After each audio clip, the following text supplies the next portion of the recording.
Hi, my name is Bob Gudelli, and I'm here today to show you the three qualities of the water that make this water so special and different from anything we've ever experienced in our life.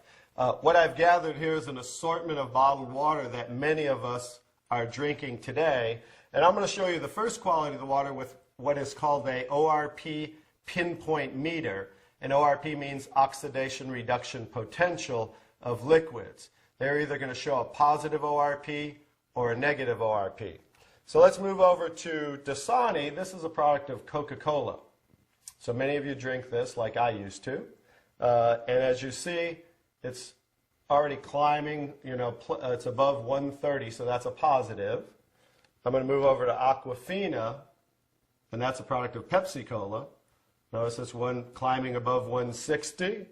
I'm going to move over to Arrowhead, and that's now climbing, look, above 300. Let's move over to Alive. This is a product that I used to buy and drink called Wellness Water. It must be good for us because they call it wellness water or vitamin waters. Notice it's almost to 400. Here we're moving over to Fiji water. It's at right around a 330. And then over to Smart Water. Notice it's still above 300. Let's move over to soda. Notice that one's almost 400.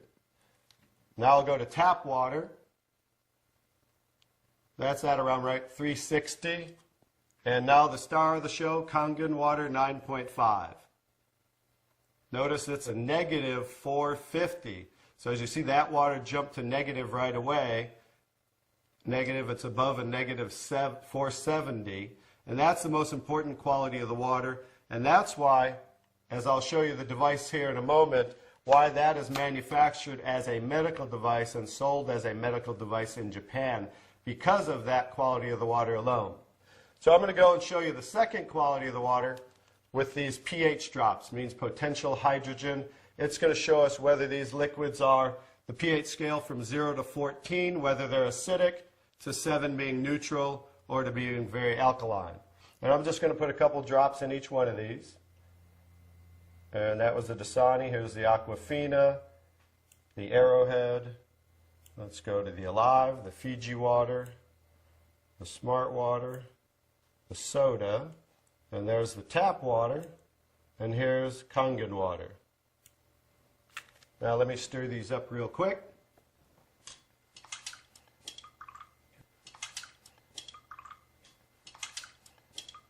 I'm going to stir these up real quick, and then I'll show you this color chart here. Okay, here's the Dasani. Notice it is pretty acidic, right? Let's move over to the Arrowhead really quick. That's also very acidic. Let's do the, I'm sorry, that was the Aquafina. Now I'm doing the Arrowhead. Notice that's even more acidic. Here's the Alive water that I used to drink, also very acidic. Here's the Fiji water. Notice that one's a little better, more on the neutral range. Here's the Smart water, slightly acidic.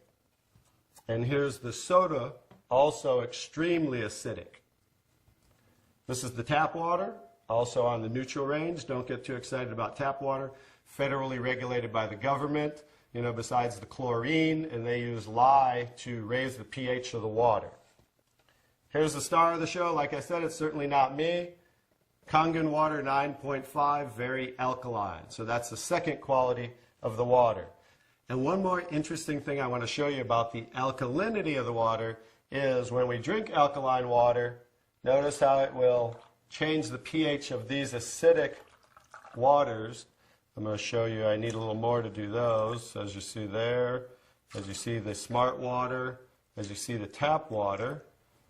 And I need a whole container of 11.5 pH because these are so acidic that notice there's no change when I add the Kangen water to these. No change in the Alive, and then the soda. So just an education, if you drink 1 cup of this, it's so acidic, you need to drink 32 cups of 9.5 Kangen water to neutralize 1 cup of soda. So as you can see, it's so acidic that it will change just with a few drops right back to very acidic. So in relation to the body, as you can see, if you continue to drink these things, it just keeps us in an acidic state, whereas the alkaline water of 9.5 helps to neutralize the acid-alkaline balance and flush the acid out of the body. Now I'm going to show you the third quality of the water, which is called microclustering of the molecules. I've taken ordinary tea bags. This is Yamamoto green tea, something that I like, and I'm going to take ordinary tap water and add it to this cup. And as you see, what do you normally have to do to make tea? You have to heat the water, right? Because this is just cold water. Now I'm going to take the Kangen water, 9.5, and add it to the same tea bag. And notice what it's doing immediately. It's making tea, as you can see there. So the molecule clusters in regular water are anywhere from 12 to 15 clusters, whereas the molecules in Kangen water are anywhere from 4 to 6 clusters, so much smaller. So as you can see, the water is reaching in and drawing out the tea just with cold water. So I'm going to show you a little demonstration here. I'm going to take and make a few extra glasses of tea. Notice that, how it's making tea right away. I'm going to do another one right there. Notice how that's doing that. I'm going to take now tap water just to show you guys this isn't a magic show or anything. And I'm going to go ahead and put tap water back in that one. Notice how it didn't make tea. And I'm going to take the Kangen water again. And now we're going to go back to making tea again, as you see. I'm just going to make a couple more for you here. And another one. I can go ahead and make about 20 cups of tea, but I'll just make about 8 or 9 right here as we have. So you can see, in relation to the body, absorption into the body is far superior, just like you saw absorption into the tea bag.